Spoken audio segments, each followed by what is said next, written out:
Great. Welcome, everyone. Hello. Welcome to day 2 of our online event, Where Can I Go with a Music Degree? Thank you for everyone returning and a big welcome to everyone tuning in for the first time. My name is Dr. Cindy Thong, and I'm on faculty at Acadia University in Nova Scotia, and I'm one of the co-organizers of this event, alongside Dr. Amy HILLIS of York University and LARA DEUTSCH of Carleton University. So we've been really excited by the level of participation, the enthusiasm, and we're super pumped about our panelists today.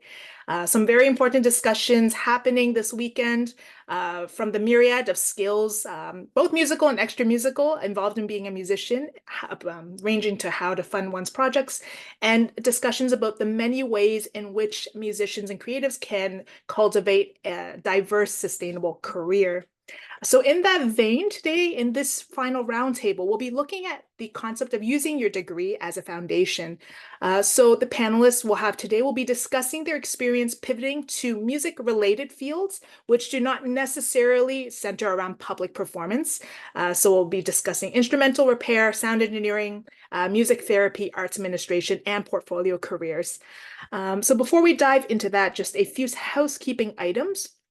The chat will be open, so please say hi, please interact, please leave your thoughts. So we'd be very happy to hear from you. However, it will not be monitored for questions. If you do have something you'd like to ask a specific panelist, please do leave that in the Q&A. We'll have a 20-minute segment at the end of this session towards, I believe, 4:20 or so, to discuss any questions you have for any one of our panelists in particular. And we'll do our best to get through as many as we can. So without further ado, I will introduce our panelists so we can get their insights about their industries for the next hour and a half. So our first panelist is Diana Lamb. She is a flutist, an instructor, a performer with her ensemble Opus 4 Flute Quartet. She's also the owner of Ottawa Flute Repair. She's a flute technician, which is one of the few flute shops in Eastern Ontario. She's a clinician offering workshops in this domain, and she's also the founder and artistic director of Quintissimo, which is an El Sistema-based program based in the Bay of Quinte. And I believe it was founded in 2021 and just launched in September 2023. So big congratulations for that. So hello, Diana. Thank you so much for being here with us. Next, we have Jenna Richards, who is a portfolio musician by every definition. So she's a very active performing pianist. She's an undergrad in performance and a master of philanthropy and nonprofit leadership from Carleton. She's also the director of artistic planning and community engagement at Ottawa Chamberfest, and she's the associate music director of Canadian Centennial Choir, and she's also a PhD candidate in interdisciplinary research in music at the University of Ottawa. So I've been really excited to hear your thoughts on all these things. So thank you for joining us, Jenna. And next we have Melissa Tan, who is a neurologic music therapist. She is a registered music therapist, and neurologic music therapists have additional training and will be able to hear more of what that route entails and looks like. She's worked in the public health sector in the UK with an NHS. And she's also a part-time lecturer at Concordia University in Montreal, and currently a PhD candidate as well at the Music and Health Science Research Collaboratory at the University of Toronto. So big welcome. And last but certainly not least, we have Jeremy VanSlyke, who is a sound engineer and recording producer. He's the owner and proprietor of Leaf Music, which is an independent recording label based in Halifax, and it's the first classical music recording label in Atlantic Canada, and one of the most active recording labels in Canada at this point. They've been nominated for several Juno Awards, and I believe just a few weeks ago, their releases were nominated for 12 ECMAs. So big congratulations for that accomplishment. So I guess we'll just kind of jump straight into the discussion. So it's very fascinating, this topic of using your degree as a foundation, pivoting towards a music-related field that's not necessarily performance-oriented, since a lot of our formative experience can be in that capacity. So I was wondering if you'd all be willing to share just a little bit of what inspired you to pursue additional training away from performance. Perhaps we can ask Melissa to start. Hi, everyone. Yeah, thanks so much for having us. Yeah, I think I've always had a passion for helping people, and it just like so happened that music was a medium that I was drawn to, and always kind of finding ways that I could kind of combine those two passions of the helping profession and the arts. So I think music therapy was a nice little departure to put those things together. So that's kind of a nutshell of how I got into what I'm doing currently. But yeah. And I'm curious if there was a kind of pivotal moment or time in your degree where that kind of came to you. Yeah, I mean, Yeah. I was looking into it Mhm. before I applied for a performance-based school, and I think I just wasn't really ready to understand what the term therapist entailed, and I think I just wasn't mature enough to kind of go down that path right away at 18. So, going into a music degree solely and then kind of finding myself through that was really helpful to just give me a bit more time before, yeah, pursuing the music therapy route. Oh, that's really wonderful. I'm excited to hear more about that and how that path is how one undertakes that path. How about you, Jenna? What was your inspiration to pursue additional realms and roads of training? I guess it started in my undergrad for sure. I was at the time co-president of my faculty for a couple of years, and I really, really loved kind of the nonprofit social side that I saw that the arts could have. And so I wanted to marry these two ideas of arts and also social work to a certain extent. And at the time, I felt like the best way to do that was to get more formal education. I don't know if that's necessarily the route that's for everyone, but for me, it was at that time. And so I pursued a master's degree in nonprofit leadership and philanthropy. And since then, I've continued to see arts administration, programming, and everything to do with research as combining with my performance to kind of be like a whole career path for myself. And I will just say that one other thing for me in my undergrad was that I knew I didn't have the strengths that I felt were needed to be a really talented pedagogue. I didn't think that I was patient enough. I didn't think that that was something that I excelled at compared to other streams that I saw. And knowing that a large majority of graduates who stayed in music would end up teaching, I thought, okay, what other paths can I pursue to combine with performance, since we know that most musicians have multiple streams if I'm not going to have that teaching aspect. So that's kind of how I ended up in the sphere that I'm in. Hmm. And how about you, Diana, in in terms of Ottawa flute repair and Quintissimo? Well, when I was still, I had finished my degrees in performance, and in Ottawa, there was no flute technician. There's like very limited access to flute technicians or technicians in general. And I'm sure a lot of people who are performing can commiserate with this, but it just got so costly in terms of time to send my instrument away to get fixed. I would have to mail it or like take a few days off. Sorry, my cat is really affectionate. Just wants to be a co-star here. And after a while, I was just like, I'm handy. Like this is probably something that I could do if I had the right training. And I was lucky. At the time, one of my technicians was Jay Gemmell. He's in Toronto. He's really talented, highly respected flute technician, and he did say to me, there's nothing special about being an instrument technician. He's like, it helps if you have patience and steady hands. But in terms of information, there's nothing special about it. It's just that most people don't have the knowledge or the tools. And yeah, so I was lucky enough to find someone to apprentice with who had been doing technician work in Ottawa, but had since retired.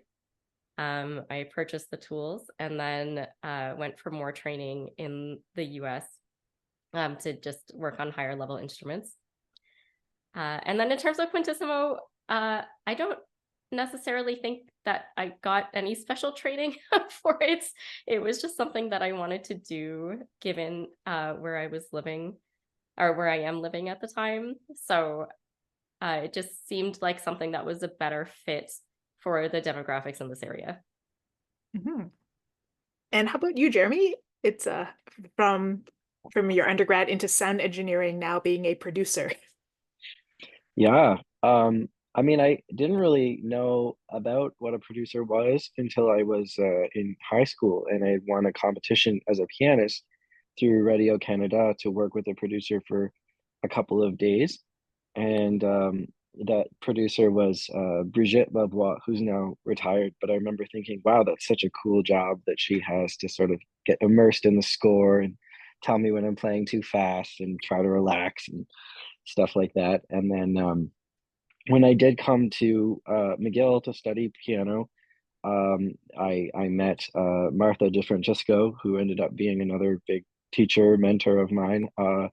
And I remember she was presenting on her work with Alfred Brendel, and kind of she was a pianist herself as well, and kind of understanding, okay, so there's sort of this path where pianists go, do this additional training and become producers. And so I stayed at McGill and did a master's degree in sound recording there, but particularly interested in the work of the producer. I mean, there are people that I studied with who are designing the sound system in Rivian trucks or movie soundtracks and stuff like that. But I kind of stayed in the classical music world, but just sort of got this extra training to produce sound recordings.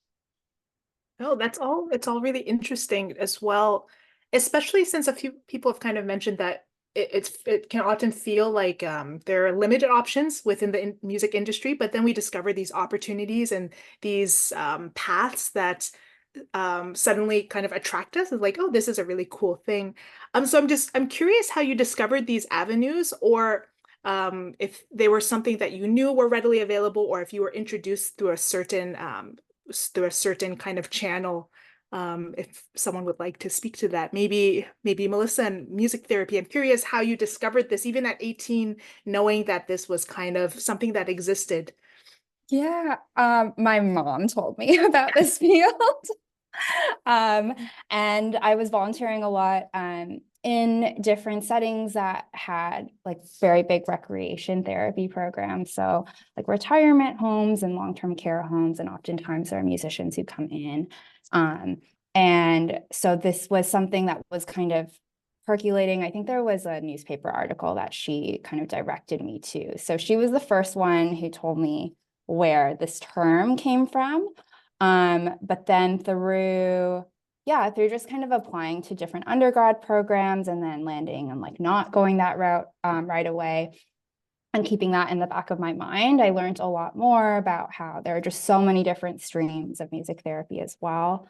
And I had the opportunity to take an introduction class at Concordia University while being at McGill. So that was really nice to just dip my toes in what that would be like, while still being like understanding and trying to flounder within the undergrad space. So a feeling I think a lot of us can empathize with. yeah. So. And how about you, Jenna, in terms of your administrative positions, and how did you get into that kind of realm of work and domain?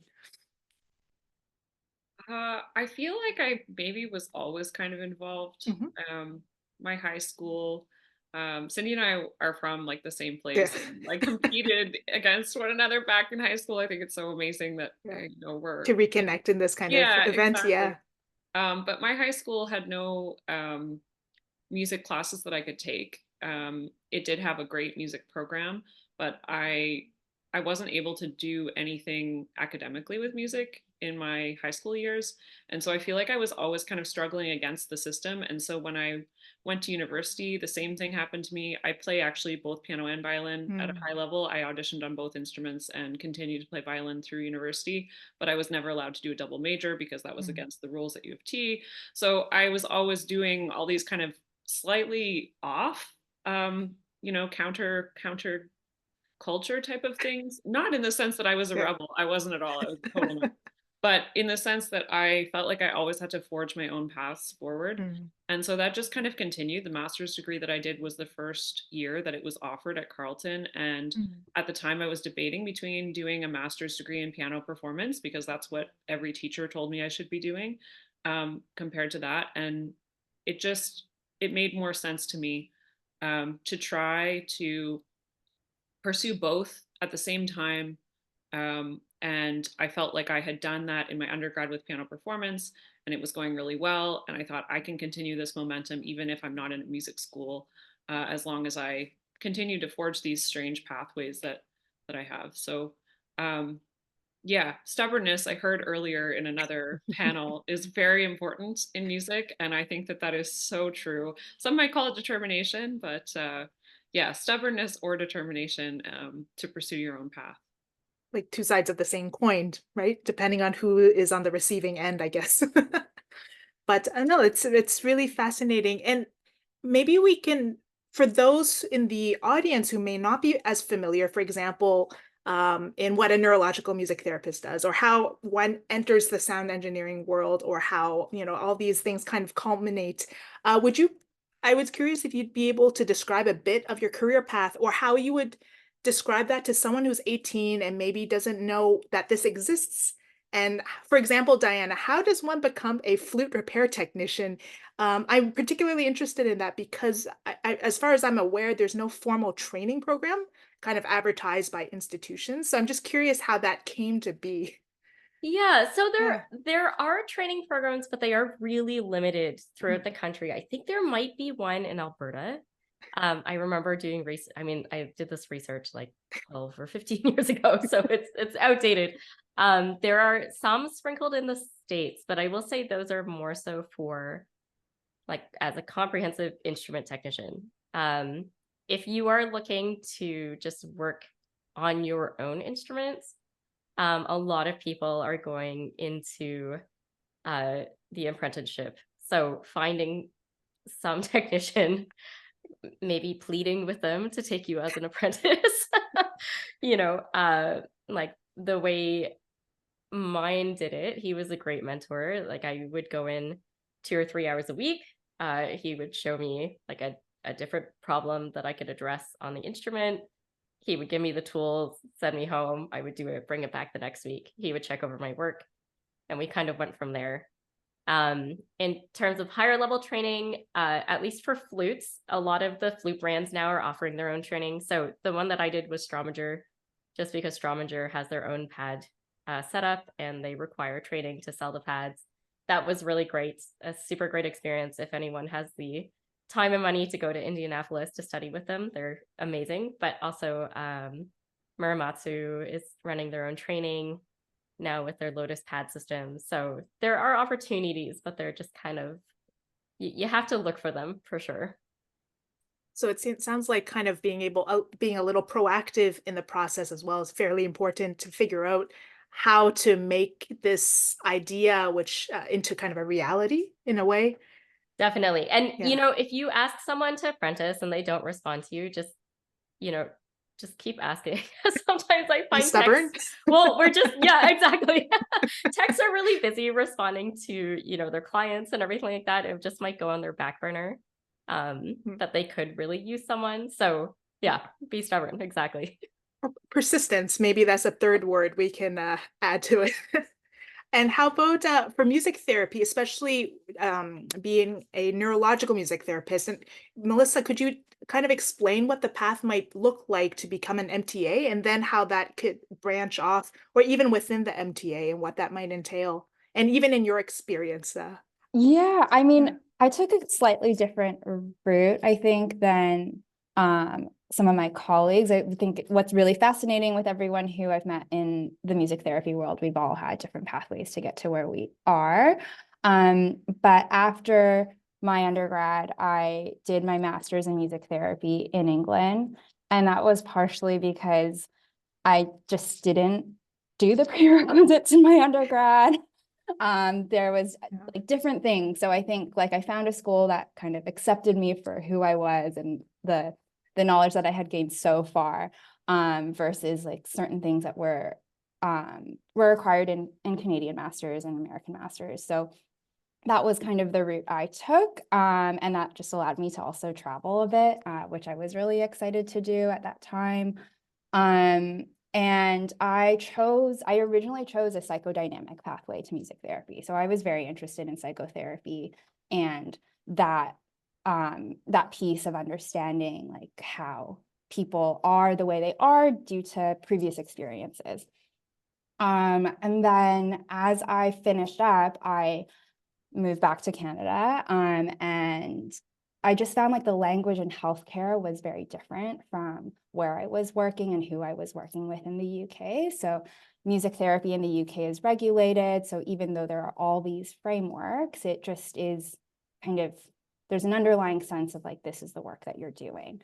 Whereas in Canada, it's not a regulated profession. We're working towards it, and provincially, things just take a long time. Every province has their own routes. So coming back to Ontario, having done a psychodynamic degree, I was able to also become a registered psychotherapist. And then neurologic music therapy just gave me a whole different language. It's very much neuroscience and music, rooted in what the brain is doing, and how those things are being changed by the function of music, which I just found so fascinating, on top of like kind of the psychology of like, who are we and how can this impact us in all these other different ways of being. So yeah, it was a 4-day training. I trained in Texas, but this training is now offered online and around the world. It's always been offered around the world, but I think since COVID, it's been able to shift online. So yeah, it was a great opportunity, and I continue to work with the TOUTS who develop neurologic music therapy, and they're at U of T. So yeah. Oh, that's amazing. And just for the audience, would you be able to just differentiate a little bit what for example, a music therapist, the degree it's and how that differentiates from the specific work you're doing as a neurologic music therapist, and the combination of neuroscience and music. Neuroscience and music therapy, just in case some of the audience members may not be aware of those differences. Yeah, I think every school has their own framework of how they want to approach the field of music and health and music therapy. So in the end, everyone becomes a music therapist accredited, or MTA.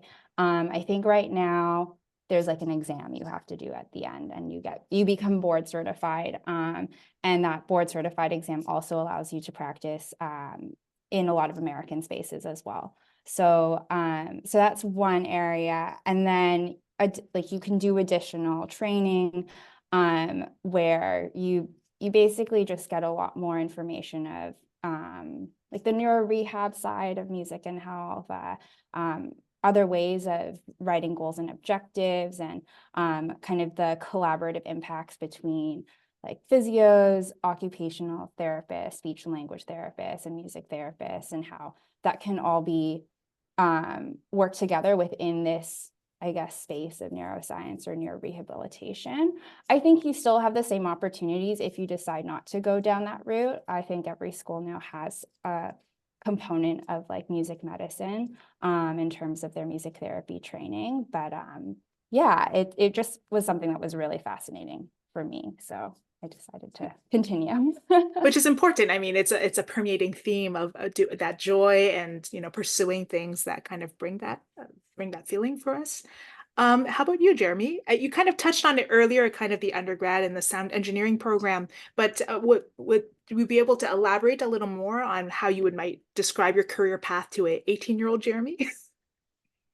Wow. Yeah, I mean, it's evolved a lot even since I got out of school, I think. And time has increasingly shifted, my workday from being really a sound engineer or a sound producer to a record label owner. And that is just a function of the complexity of the music business and maybe the role of our company as a record label handling aspects of distribution and marketing as well as production. And so there's definitely not like a record label owner school, and a lot of these things are not even touched on in music school at all, about kind of owning or running your own business. Although there are increasingly classes, and I've gotten to guest lecture at a couple of them, which is fun. But for me as an undergrad music student, or even as a sound recording student, that we didn't really spend a lot of time learning how to manage a company and payroll and sales taxes and all this stuff that you just sort of have to figure out. Interestingly enough, I've gone back to school actually about 4 years ago. I started an MBA, Masters of Business Administration, at Dalhousie University here in Halifax, and I'm on track to finish that by the end of this year, hopefully. But that certainly has given me more tools in my toolbox, basically to do the kind of work that I'm doing more and more. But of course, having the foundation in classical music and then having the foundation in sound recording, you just kind of keep building on top of what you already have, and in order to, grow your career. So No, it sounds, yeah, it's always a constant kind of scaffolding process and figuring out which direction to shift towards. Then sometimes going back to another. And Jenna, how about you and how would you describe your career path to your 18-year-old self? Oh boy. I think it's interesting. So I describe myself as a portfolio musician. I believe that most musicians are portfolio musicians. And what that means is that we have different components that piece together to make our career. Especially as a pianist, like there really are no full-time jobs as pianists when you come out of university. There isn't even that drive for like an orchestral position because it's just not something that really exists. So I think I always kind of knew that in the back of my mind, that, you can't just graduate and then you're a pianist and that's it. So I knew there were other things that I was good at, and I wanted to continue pursuing those. But I think one thing that's really interesting for me is that as I was finishing my master's degree, I already had some of the pieces of my portfolio that I've continued to keep, but I kept pulling in pieces that I thought I wanted and building more and more and more. And in recent years, I've been pushing some of those back out. And that's, first of all, it's a privilege to get to choose the things that you want to put more time and effort into. But also, I am sometimes surprised by the things that take more energy from me than I thought that they would, because the narrative in our music education is very specific. I think a lot of the definitions of what success looks like from an undergraduate standpoint, the ideas that are often put into our heads in undergrad is, like as a pianist, you want to have the most solo recitals you can have. You want to be able to play with an orchestra, like play a concerto. If you're an orchestral musician, you want to be pursuing that, one job. If you're a jazz musician, you want to be touring the most you possibly can. And that was definitely in the back of my mind too. But after I graduated, I realized actually I find, traveling every 2-3 days really exhausting. And I certainly don't see myself wanting to do that for 10 to 15 years. So how do I create a place for myself locally that is sustainable, that's still artistically fulfilling, that combines all of these different interests that I have? And so the narratives of what success looked like when I first came into the industry that were projected onto me, I realized, first of all, even if that was success, it wasn't what I wanted anymore. But also that if I wanted to create a sustainable path for myself, that I was going to have all these different pieces, and it wouldn't look like anyone else's career, but that was okay. So I guess going back to the 18-year-old self, I would have said it's okay to have multiple things going on, whether those are all music or partially music or sometimes not music for a couple of years. And that's normal as well, because I don't think that that's ever said in our undergrads. I do think that that's starting to change with some new faces coming into universities, but predominantly, and I can say from my own research, my PhD research is on what we teach in undergraduate performance degrees compared to what people do in their careers as musicians. So I've been gathering data on this, that continues to be the predominant narrative, and people are just not, that's not what their jobs actually look like as musicians in Canada. And I'm really excited to follow up on that maybe in a few minutes to hear much more about that research, which is very niche, but very important, especially in the context of this weekend and question of where can I go with a music degree. And sometimes that can feel almost in conflict with the narrative that can be adopted within institutions. In that vein of thought, were there certain opportunities that any of you felt were available but unknown to you? So retrospectively, were there any opportunities available but unknown to you at the time while you were a music student within any of the kind of realms which are non-performance oriented that you're pursuing today? Perhaps I saw a few reflections, so maybe Diana. So for example, how did pursuing either, Quintissimo or Ottawa Flute Repair or anything, were there opportunities that are now associated with it that retrospectively you realized that you weren't aware of? Yeah, before I started Quintissimo, I really regretted not working with another El Sistema program. Like they're, kind of sprinkled in all over Canada. I lived in Ottawa for, a really long time, almost 20 years. And like I knew about orchestra, but I didn't have the opportunity. Like I just didn't know that was a potential career path, I think. And looking back, that was very foolish of me. I wish I had had that opportunity. But that being said, you know, when you form an El Sistema program, you're pretty much standing on the shoulders of giants. So even though I didn't have that experience, everyone was more than willing to pitch in and help me in the formation of Quintissimo. Oh, for sure. And for the audience, for those who may not be familiar with El Sistema, would you be just willing to kind of elaborate a little bit on explaining what it is? It's such a beautiful, beautiful concept and program. Yeah, so the El Sistema philosophy is based on offering free music education to underserved children in the hopes of creating positive social change. So basically, giving children who wouldn't necessarily have the opportunity to study music, the opportunity to study music, and through those life skills that they learn through music education, it enables them to have success throughout the rest of their life.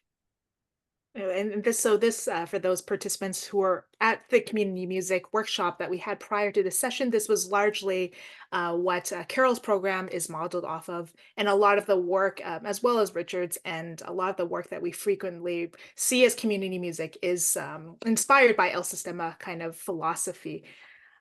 How about Jeremy? Were there opportunities available but unknown to you while being a student?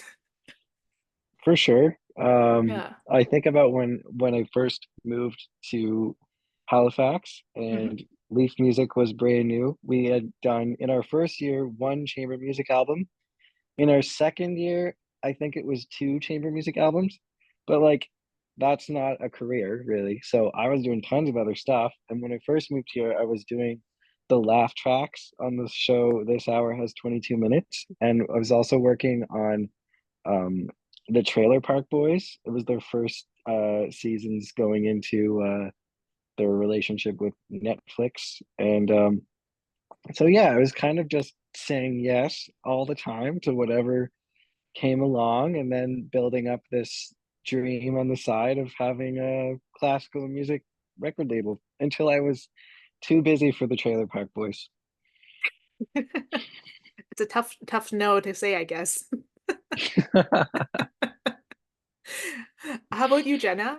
Were there opportunities that were not that retrospectively were available, but you didn't realize at the time that you feel are there today?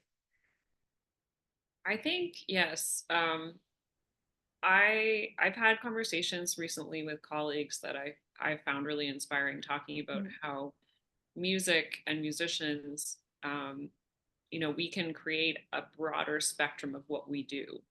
And in pursuing these types of initiatives, exactly what you and your colleagues this weekend have set up, where we're talking about the different possibilities, I hope that it will actually inspire individuals who are either in the middle of their career or they're just starting university to think, what do I have to offer that could contribute to this ecosystem that's either not already there or that I can see doing a little bit differently. Because I certainly have to say, some of the programs that I've started in Ottawa, they just never existed before. So like right now, I'm working with the Children's Hospital of Eastern Ontario, bringing music performance into them once a month. They just never had that program before. So that's, now 12 new concerts a year in Ottawa that are being paid for by our healthcare system as opposed to our arts system. And I just see that we could be doing this in all kinds of different ways and creatively, bringing these extra ideas because we are inherently creative people.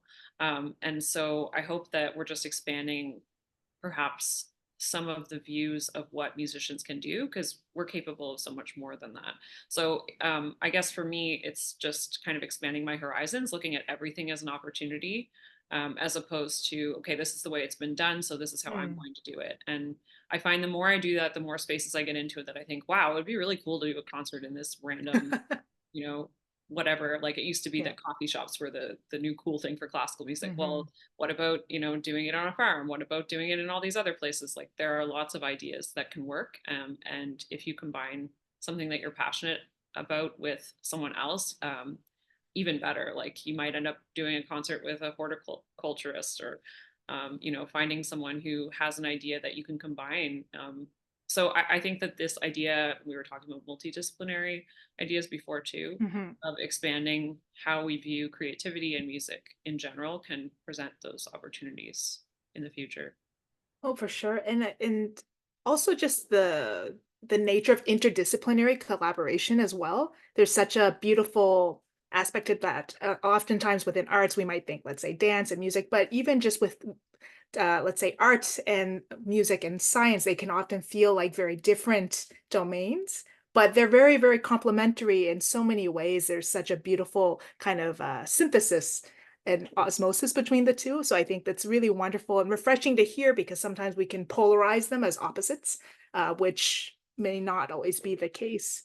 How about funny that you said that because just like one thing that comes to mind is like Chamberfest one year we partnered with the Museum of Science and Tech and we took the bicycle opera, which probably some people are aware of that project, out to a random parking lot and powered the keyboard to like I played a keyboard that was powered by bikes because that's what the science and tech people wanted to do. And so then their community got involved and like also the local cycling club got involved and then also the opera company was there. So it's just like there are weird connections that you can make that, make life interesting. Yeah, and like incredible ways of fostering new communities with people who may not necessarily have gone to one thing or the other. And lo and behold, you have a new fan base.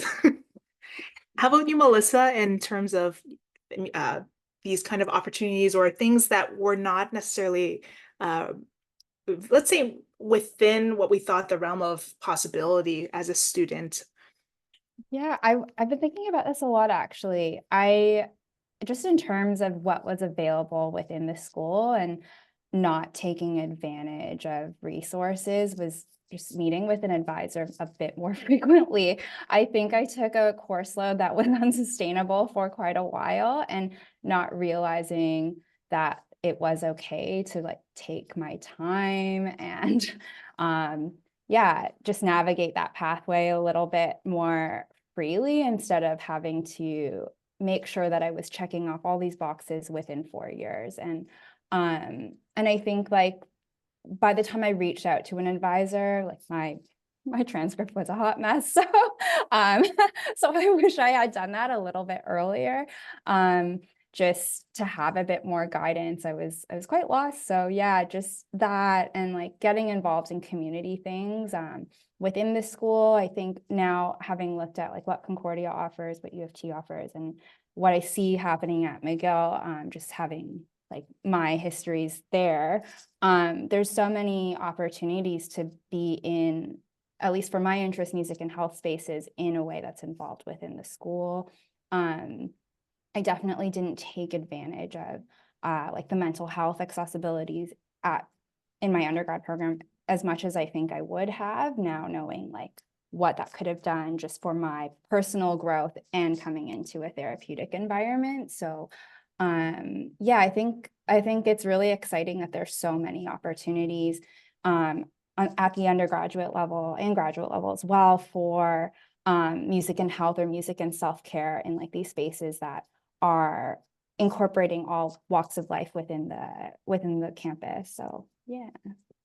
No, and I think it's just always so nice to have that reminder. Again, we were kind of talking about it last session, almost like being a tourist in your own environment and seeing it with tourists' eyes, as opposed to taking almost, whether consciously or unconsciously, taking things for granted. There's always kind of opportunity abound if you're looking for it.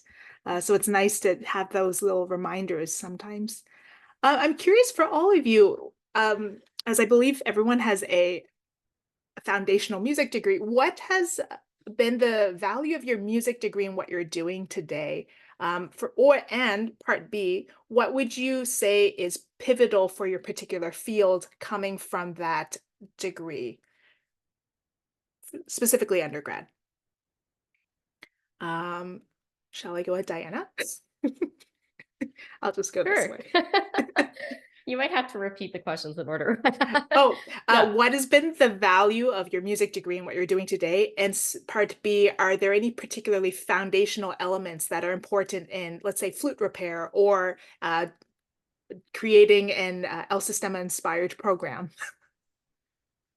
Okay, so I think this actually answers one of the questions in the Q&A. There was a question about how long it took me to get a solid client base. So my answer is not long. And one of the big reasons for that is because I was a musician. So, you know, going through a music degree, you start to get your music community, you do other performance related things, your community grows. I think flute players felt a lot better sending their instruments to me because I was also a flute player, as opposed to like a general technician. Like your instrument is very personal, and you know, you have to feel safe with the person you send it to. So I would say that was hugely, like, excuse the pun, it was hugely instrumental in like my business's success. Just having that built-in community where like people of a certain level of playing already knew who I was. Mm-hmm. So kind of the networking aspect of that, and just, yeah. That's right. Part B. And these can be both soft and hard skills, right? They can be soft skills that we develop in. Yes. So then in terms of soft skills, I would say definitely, you know, organization. If you're running any sort of program, you need a certain amount of organization, communication skills, ability to, you know, hand off tasks to other people, ability to train other people, and also just discipline and hard work. I mean, I think we can all relate these to a music degree, and those can apply to so many different areas of life, but they were especially useful in terms of Quintissimo. And especially that's, I can imagine that the building of community as well in the networking, and just that even those experiences within, like playing within a chamber setting, etc., can kind of help cultivate that kind of openness to creating that. But how about you, Jeremy? Maybe it's kind of a given in the sense of the trajectory of training, but maybe there are specific elements of your piano degree, your piano performance degree, perhaps, or the undergrad that were really, you find are very important for someone interested in sound engineering or pursuing that that path. Yeah, I think that basic understanding of music has helped me a lot. And, you know, similar to Diana, building trust and building a network. And, you know, I think in my job, I have to have tactful and friendly ways of saying, like, do you want to do that take again, but in tune? And you think, like, I'm sometimes pinching myself, the caliber of people that I get to say that to, and having to, you know, build that credibility and trust with those people is important. And so having that really strong foundation of classical music for me is important. And I know there's lots of different pathways into being a sound engineer or an audio professional, and not all of them involve 4-year degrees, and even fewer of them involve like a degree in music. It's just the one that I've found for myself definitely requires that skill set. So Well, it's what's wonderful to be highlighting just kind of the myriad of paths that are available, that there isn't just a given path. And it's nice to just have these different perspectives. And Jenna, how about what would you say about the let's say the value of the foundational music degree, and what kind of skills were particularly relevant from that and what you're doing today? I mean, obviously playing your instrument at a high level is very important if you want to be performing in any capacity. So, I mean, I definitely think U of T pushed me in that regard.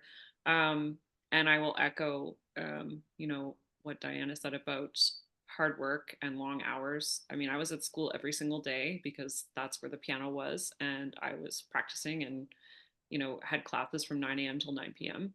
And I had been used to that from high school, from pre-high school too, because musicians work really hard. And I don't think necessarily people realize that, you know, classical musicians dedicate hours and hours every single day for many, many years. And that discipline you can definitely bring into any other work that you do. I also do think that my undergrad particularly showed me a little bit of what the lifestyle that I was going to lead would be like. Retrospectively, I don't think I knew that at the time, but the fact that, you know, one day I'd be like writing a research paper and then having like a 2-hour rehearsal with a singer, and then randomly having to run off to a council meeting, and, you know, having to plan in and around that, like when I was going to eat, like that's actually a life skill for musicians, because we don't have 9 to 5s, or at least most of us don't. So I think it did kind of show me that. And I definitely, again, echo my colleagues in, you know, speaking about social networks that it created. But I think that the pivot that really occurred for me, you were asking about that earlier, was seeing in a non-music school where I didn't know all of the people who were there. Because even at U of T, which is a large school, I knew every single person in the undergraduate program because it was that small. When I went into my master's, it was like, okay, wait a second, there's a lot of anonymity here. Like, I have to figure out who I am and how I connect to other people, because it's not just a given that everyone's going to be at school every day and get to know each other because they're in, you know, a class of 10 people. And so having to kind of get outside of that security blanket of what music school felt like, I think was really good for me. And then obviously all of the business skills and professionalism that I do think are starting to be implemented into our undergraduate degrees. But I will say, again, for my research, less than 1% of curriculum is required that has to do with business degrees in the top performance schools in Canada. So we're really still struggling there. I think that those are needed for everyone. You know, if you're going to continue, I mean, just looking at even the people here, these are completely self-led, managed careers, starting businesses. And even if you're a freelance musician, you are running your own business. You are the business. So I think that was the pivot that I needed from the undergrad. So the foundation was the playing and the network and the long hours, the dedication to music. But the other things that I needed, I had to supplement, for sure. No, and it's again, I can't reiterate how important it is to be able to have people say this, especially when maybe we're 20 and feeling like, okay, I have to do this, and to have that input that it's possible that that goal that is kind of what your colleagues are chasing or your peers may not be the thing you actually want yourself, and to be okay, that to kind of normalize that it's okay to reflect on that. It's not a faux pas in and of itself. And how about you, Melissa? In terms of music therapy, what would you say is very foundational from your undergrad, and for someone who would want to be a music therapist, what are kind of very pivotal aspects of that degree to maybe hone in on? Yeah, I I studied as a pianist, and I think what was really, I don't know, and I think in the musicianship classes that I was taking, the idea of becoming really comfortable with my voice. As a music therapist, I'm constantly singing. I am not a singer by study. But yeah, just being really okay with how it sounded, and like being so detailed about just singing in key, and also finding where I was comfortable and how to use that in not a performance way, especially like when you're working in healthcare, you want kind of something that's therapeutic for your client, whatever that might be. So being able to have a class where it was training us to sing in key, sight read, and also just using it regularly, because I was definitely not doing it before. Yeah, and I think also just, especially with like anyone studying a specific instrument, but because I wasn't in a performance stream undergrad, the idea of pushing myself to sight read a lot also helps, because I'm constantly learning new music at the moment. And although it might generally now with the clients that I work with be more pop related, still like having to internalize that and looking at the music. So those like kind of technical skills just came have come in handy over the course of my career. I think also like the ability to read and write effectively while listening or while observing something, those kinds of the way that like a music degree tests your sensory processing skills, of having to kind of intake all these things, like especially if you're doing ensemble playing, you're looking at like who you're playing with, you're reading the music, you're doing all these things. I think that's been really valuable, and just kind of trying to consolidate over different areas in the work. But yeah, alongside all of the things everyone else has mentioned, but those have been like the kind of two main things that stick out for me from my undergrad. No, thank you all for sharing your thoughts on it. It's really, it just seems like those little things that we may take for granted while in those formative years seem to really pay dividends down the road, or seem to be very important kind of aspects of it. One final question before our little rapid fire two at the end. I'm curious so being in roles that being in roles in the music industry that are not necessarily performance oriented does not mean you don't play, but just being involved in other aspects of it, which sometimes people don't realize exist or are not necessarily in the spotlight of the music industry sometimes. How has your perspective on a music degree shifted from while you were a student? So I'm going to ask Jenna first because of her research, which I believe speaks about or explores the role and relevance of performance degrees, something to this effect. So I'm going to ask Jenna first how your perspective has shifted since on the degree itself. Ooh, it's a big question. Yeah.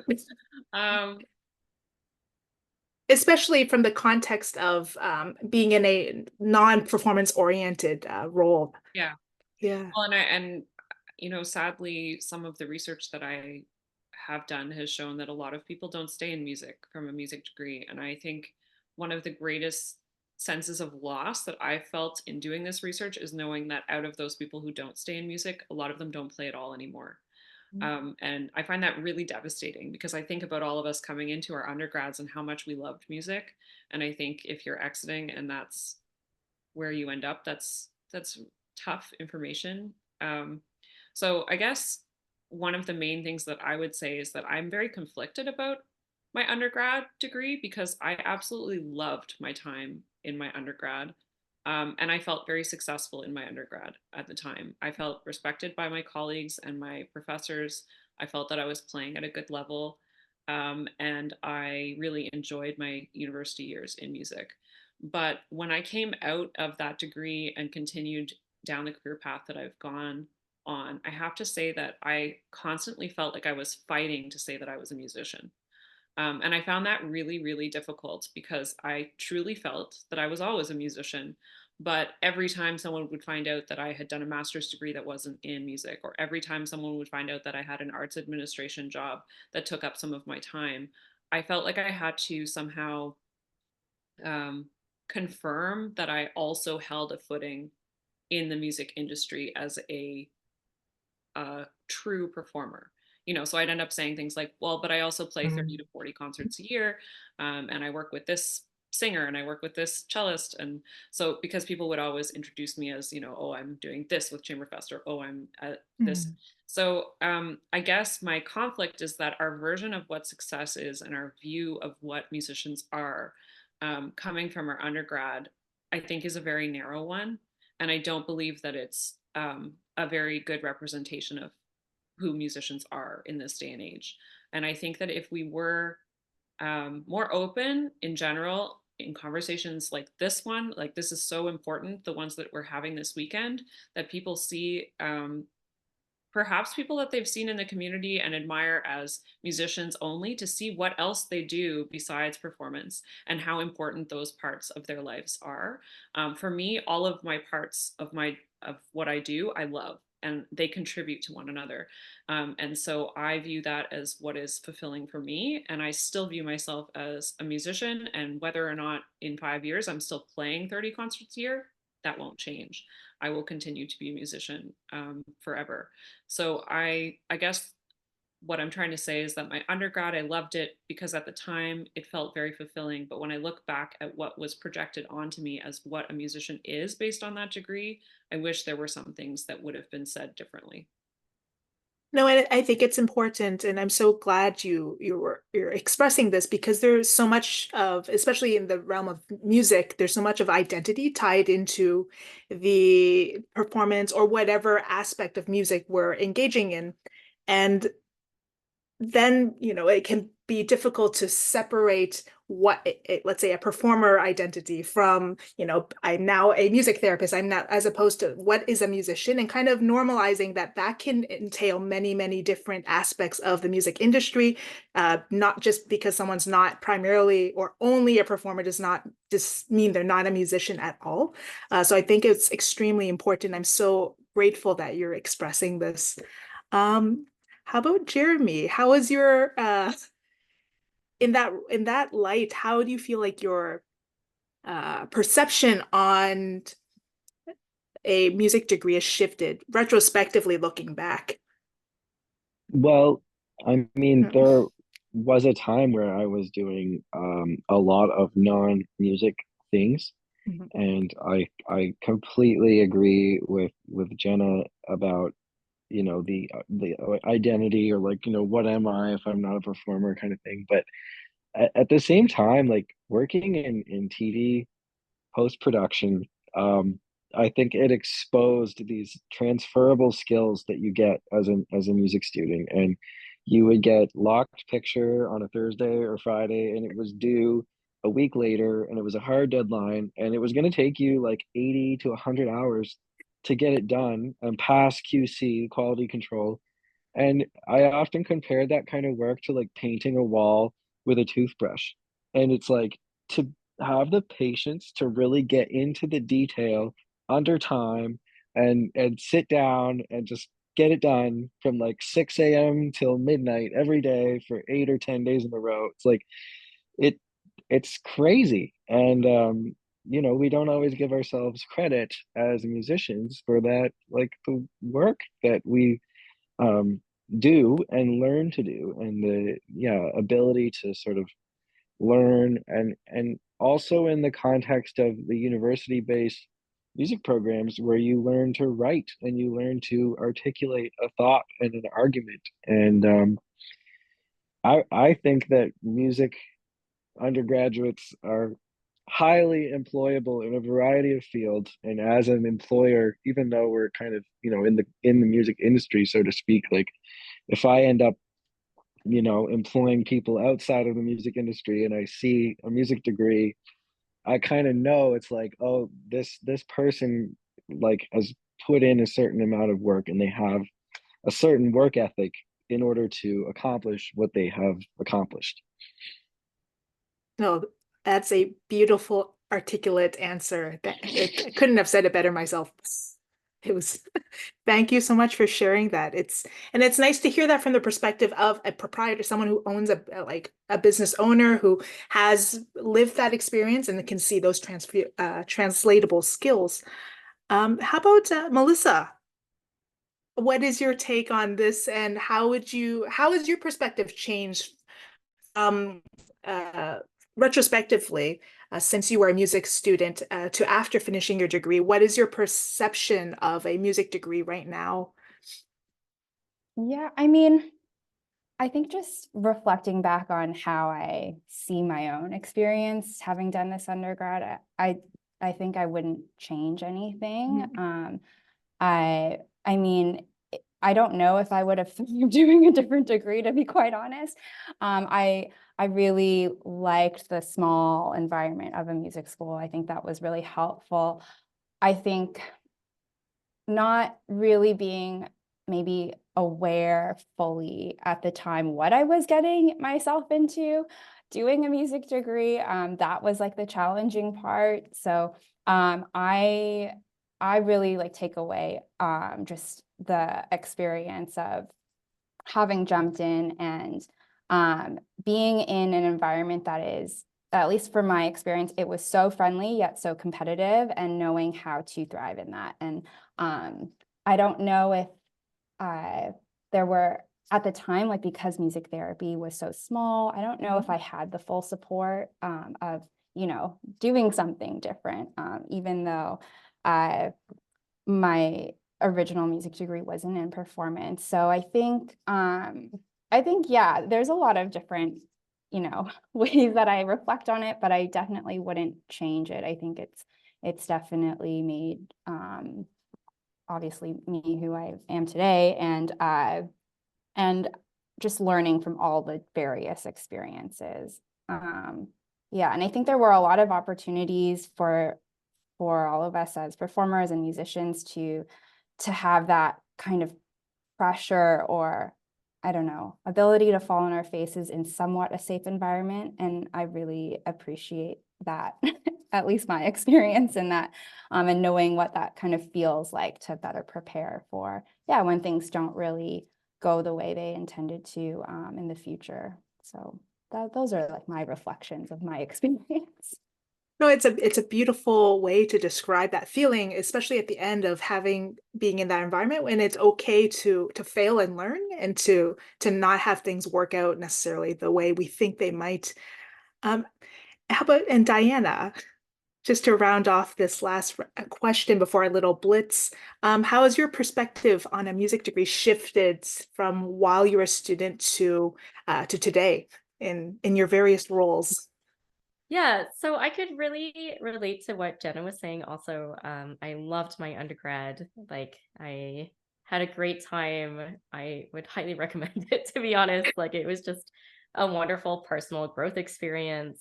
I felt really supported in that environment. And I do feel like it brought out a lot of the best in me, which enabled me to go further. Looking back, I think my only concerns would be that a music degree is very immersive and it's very niche. So I feel like many people can go into it and feel kind of buttonholed into doing one specific thing, or thinking there's like only a certain amount of options. And it would be nice, and this is why what you're doing is so great. It would be nice for people to understand that, sometimes they need to create their own opportunities. And they have the capability to do that. Like they don't need to wait for opportunities to come to them. And I think, you know, I've sent many students off to a music degree, and they also loved it, you know. But a lot of them also are not playing music anymore. So I think it just kind of depends on, you know, what you want out of that experience. But just keeping in mind that that one experience is not like, that's not only who you are. Like it doesn't define like 100% of you. You're more than that, but you can use that to create a better version of yourself. I think that's a beautiful way to kind of round that circle. That was a lot of that was a lot of stuff going on in those responses. But it's really, I think it's nice to have these different reflections because sometimes they can be very domain specific. So for example, some domains may require certification in a certain manner. So it's just very kind of unique to everyone's situation, but there can, as we can kind of maybe agree, there's a generalized kind of consensus on a few sentiments, perhaps. I'm just going to finish off with the little blitz of our final two questions before we go to the Q&A. So I'll start with Melissa with this one, but the two questions will be, why are you in the music industry? And what is your definition of success in music? And is it different than when you were in undergrad? So, okay, I think I remember these questions. Okay. Sorry, I think I'm gonna have to get you That's to okay. say the first one again. Why are you in the music Oh, industry? yes. Okay. Yes. Yeah, I think, like I said before, I was really drawn to music as a creative medium all my life, and the idea of combining like music and helping people in a meaningful way, that was just something I was really passionate about, and just kind of held on to that in all my experiences, which eventually led me to the career that I'm doing now. So I think that's why, very passion driven and somewhat skill driven at moments. So, and then, yeah, my success or definition of success in undergrad compared to now, has definitely changed. I think when I was younger, it was big yardsticks of achievement. For me right now, just at where I'm at in life, knowing that I've been good enough and satisfied, content, grounded, whatever word you'd like to use, by the end of the day, that's like where I kind of am with my level of success, is, you know, having done the things I need to do to keep myself at bay for my clients, and yeah, just kind of taking it day by day instead of these like putting so much weight on like monumental points. So No, that's really very humbling, kind of from the external to the kind of internal valuation of it. And how about you, Diana? What is why are you in the music industry, and what is your definition of success? So I think I kind of fell into music because I didn't know what I wanted to do, and it was something that I liked to do and something that I was good at doing. But then I stayed in it because it just has this amazing power to connect people. Just like this amazing thing. Like you don't have to know, you know, all, I don't know, 50 people in the orchestra to make music together. And I think that's super cool. Has my definition of success changed? I would say my goals have changed, but maybe not my definition of success. So I think generally my definition of success would have been being self-sufficient while working in the music industry, which I think is still the case. You know, when I was more in the performer realm, I definitely wanted to be an orchestral musician, and that's not what I'm doing. But I feel very happy and fulfilled with what I'm doing now, and yeah, it's great. No, it seems to be a reiterating theme throughout the 4 roundtables. How about you, Jenna? Why are you in the music industry, and what is your definition of success in music, and has it changed? I have a suspicion it has a little bit. Yes. Well, I'm in music because I have always felt that I was a musician, and so I never really felt that I could do anything else. And that doesn't mean that I didn't think I could be good at other things. It meant I didn't think I could leave music. Um, and I will say that I think I've stayed in music for different reasons. I think it's really important in society. And I think it's a very, very tough industry to stay in. And so I've kind of fought. I fought to stay in it, and I'm hoping to fight for other people to stay in it too. Um, Definition of success definitely has changed. In my undergrad, I think what I felt was projected was what I viewed as success. So you know, my teacher constantly fought me going and playing for the opera or playing new music or doing other things because he told me that would take away from my solo practice time. And I have almost no interest in pursuing a solo piano career. So now when I look back at, you know, the projection of, you know, being a top soloist, I feel like we were constantly told, you know, be like Lang Lang or something like that. And I would never want to have that life. Like I could not travel every other day. I could not have that level of like celebrity. I think that would be very difficult for my own personal life. So definitely changed. Now I would say my definition is more just to be artistically fulfilled. And that doesn't mean that absolutely everything I do every day is going to be artistically fulfilling, but in general, the pot of things that I'm doing to be artistically fulfilling and to have some form of sustainability. Um, so again, for me, back, you know, a few years ago when people would talk to me and I was kind of conflicted about this, um, having to say like, oh, well, I do all of these different things, and people would always say, well, when are you going to have one job? Because, you know, like that's not a thing for me anymore. But I do think moving forward, the sustainability aspect for my own personal health is going to start being kind of the more important thing as I move along, because right now I'm extremely busy. And I think we're all extremely busy, and I'd like to find a way to have a better balance. No, thank you for sharing that. It's all so insightful from everyone's perspectives. And Jeremy, last but not least, why are you in the music industry? And what Uh, is your definition of success? And has it changed since undergrad? it's a very satisfying work, you know, personally and artistically. I've heard in the last few months from a couple different people who've said, you know, when I'm choosing what kind of gigs to do, uh, there's like this sort of trifecta of working with great people, having an artistically satisfying project, and money. So you sort Yeah. of can rarely find all three of those things at the same time. Um, and maybe as you kind of move up the food chain, you get that more often. But um, I, I think I imagined like over a decade ago when I started this company, thinking, oh, if we only had a hit, you know, then it would be great. Everything would be easy. But um, I think that the music industry has changed two or three times just in the last 10 years. And the first recording we released, there was an article in the newspaper, and we had a very simple website made in iWeb, if you remember Apple iWeb, and a PayPal link, and like 60 or 80 people bought CDs just based on a newspaper article. And it's like, it's crazy to think how much things have changed in not that many years.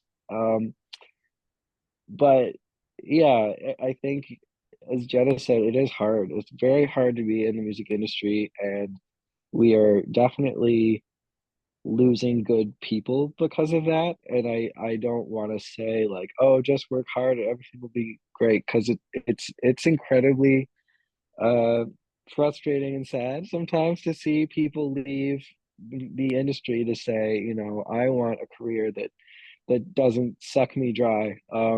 And so yeah, I think marking success is crazy to combine that with, like, you know, financial success, or at least sustainability, as other people have said. And to me, running a business, it's like, well, we have to be profitable, or break even just to live, to fight another day. And that's the same on any scale. Any sort of self-employed artist has to be able to make a living, and that's a part of their happiness as well. So it's a long way of saying that it's a combination of multiple things that leads to success, for sure. No, it's a really wonderful way to kind of wrap and tie up these responses. Um, we're going to just hop over to the Q&A. So thanks so much for the excellent answers. I'm just going to take a look here. Great. So there are a few music therapy oriented questions here, Melissa. I might just kind of splice two together. Give me or three together. So first, what's the difference between a music therapist and a neurological music therapist? Yeah, sure. We're all music therapists. Yep. Yeah, I don't know if my internet cut out. I'm sorry. But yeah, I think the main difference is just framework. So it just really depends on where you ground yourself as a music therapist. So I guess in short, there are different philosophies to music therapy. I definitely draw on psychodynamic theories and neuroscience and music research, but other music therapists will draw on different ideologies, and I think all have value depending on who the client is. So that's pretty much the main difference. And there is a follow-up from another anonymous question. So just regarding what a musical therapist does, we understand that it depends on the ideology and kind of background and training, but could you give examples of what are some of the things they might do? And part two of another question by Angelina would be, what would a session of neuro music therapy look like? Yeah, I think I can answer this in both the general music therapy and neurologic music therapy kind of world. I think sessions really depend on who you're working with. So if you're in a long-term care home versus a school versus private practice, they're all going to look slightly different. I think the components that kind of remain the same are that every music therapist will do some sort of assessment, whether that's a standardized assessment or observational, kind of like any sort of intake to get to know the client. So very much like in parallel with other healthcare professionals that you might go see. And then from there, depending on the framework, some therapeutic aims or specific goals and objectives will be created in order to then implement an appropriate intervention for the therapeutic process. So right now, my research is in adults with depression and suicide risk and cognitive function. So I gear a lot of the interventions towards attention skills and executive function skills, because those are the questions I'm looking to hopefully have a kind of lens into. But if this was in a private practice context, it might be more about, like some of the trauma that comes behind and kind of using the music in a way that can unpack some of the things for the client. Could you, just to follow up on that, would you be able to give kind of a concrete example of, like, let's say an activity you might engage a client in to kind of reach kind of these objectives or health outcomes?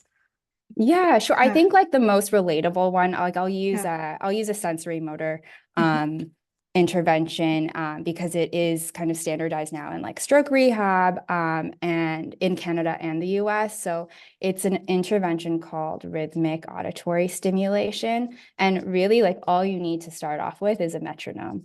And a lot of the rehab, especially physical rehab, we're working with physiotherapists to kind of help with either say upper movements, so arm movements, or in terms of using rhythmic auditory stimulation, it's very much your legs and your gait pattern, so your walking pattern. So oftentimes, like in our own daily lives, we'll hear someone walking down the streets with high heels on and will often walk at the same pace. So this idea of rhythmic entrainment to their cadence. And that's like the essence of using rhythm in like a neuro rehab setting for walking that has been impaired by either like stroke or other neurologic condition or a diagnostic. So that's like really interesting. And then you can use different instruments, like handheld instruments, in really creative ways for like walking obstacles. And so like basing it on the non-music outcome. So like the outcome, especially in like a very rehab setting, might not be like to play perfectly or to play with your feet perfectly, but to come to a place where you're doing a movement that you're having difficulties with in a really creative way, and then taking the music away. So, yeah. Oh, thank you, Melissa. I don't think it's every day that people get to interact with a music therapist. So thank you for sharing and kind of highlighting kind of what that looks like. A question here from Angelina. What types of non-music classes would you recommend taking to enhance a musical or your musical career? I'll leave this open, whoever wants to jump in. So what type of non-music classes would you recommend taking? Let's say top 3. Yes, Diana? I would say some sort of business class, personally, or like some sort of class that teaches you, how to self-management in your business. Because that's sometimes a hard skill to learn. If you have any classes on, taxes, that would be really helpful as well.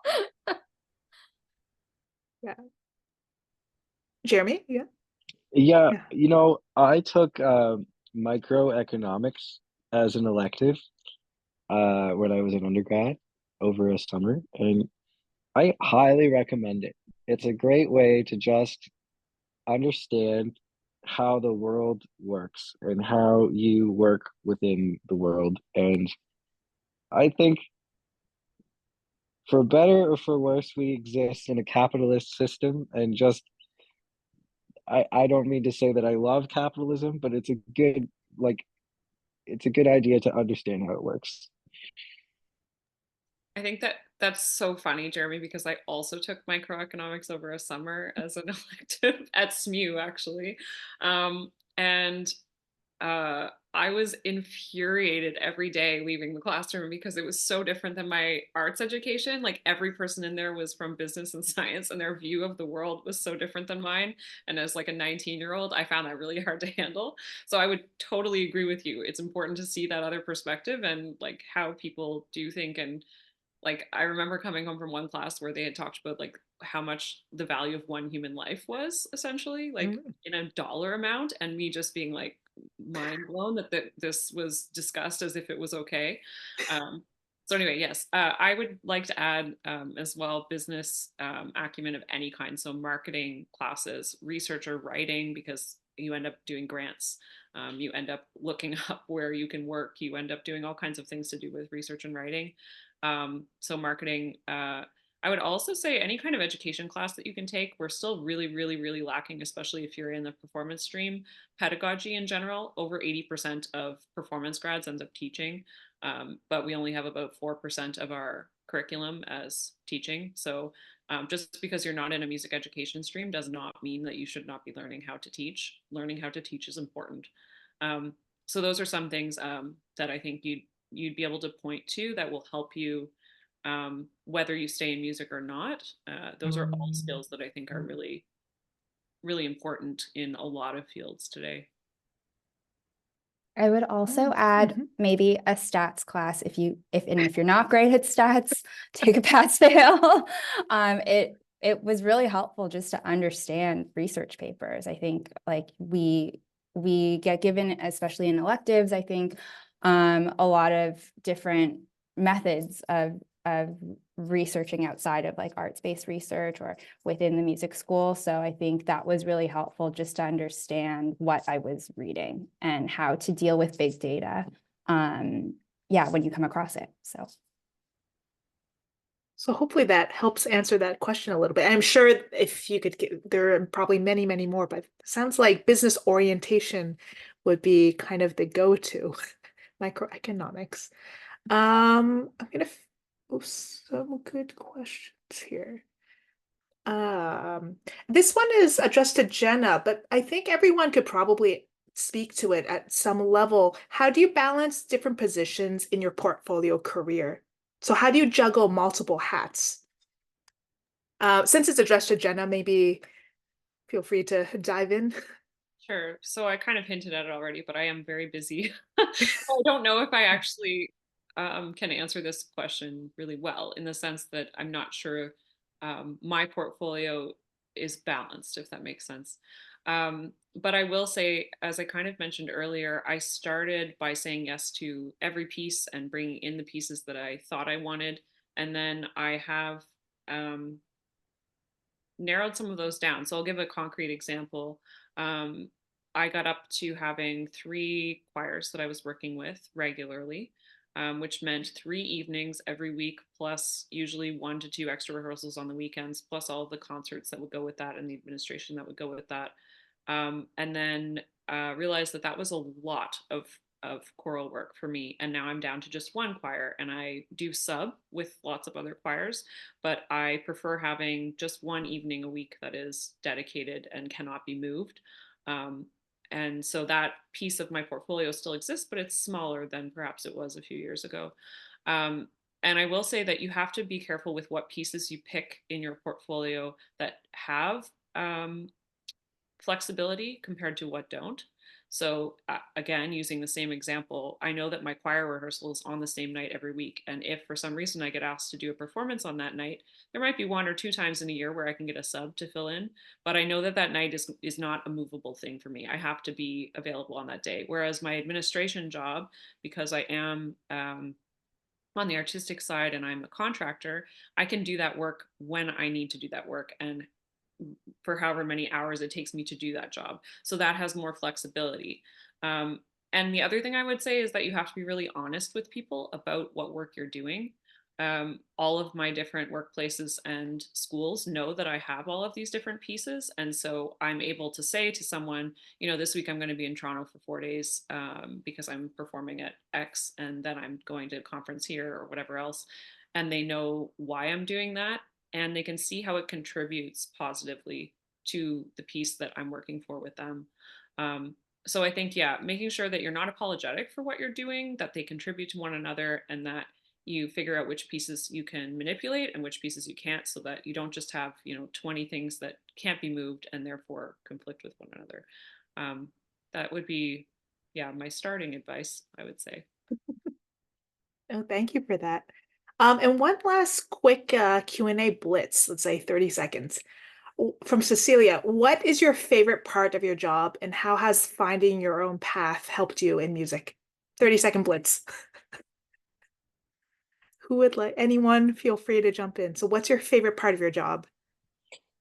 I always refer to one of my favorite parts as being the autonomy that comes with owning your own business. Like, I really don't have to deal with very much outrageous bureaucracy. Sometimes I do, but usually if something's just not working right, I can fix it because I own it, but I probably caused it to. Yeah. And Diana, what's your favorite part of your job? I think probably appreciation. So like if I repair a client's flute and they really love it, or like through Quintissimo, you know, the parents and the students' appreciation for the program. Yeah. And Melissa? Yeah, I think my favorite part of my job is meeting so many people and just the privilege of being let into a very vulnerable space. Yeah, and having them feeling safe enough to open up about like what is difficult for them in using music. Yeah. And Jenna? I love that. That's beautiful. For me, it's definitely connecting with people using music. And I think we've all probably had those moments of silence that happen because there's something that's being held, whether that's you as the performer or as the producer, or just like a moment of pure joy or like fascination. I think that's something that music presents that we don't get often in life, that moment of silence of, I don't even know how to describe it, but that's something I love about my job.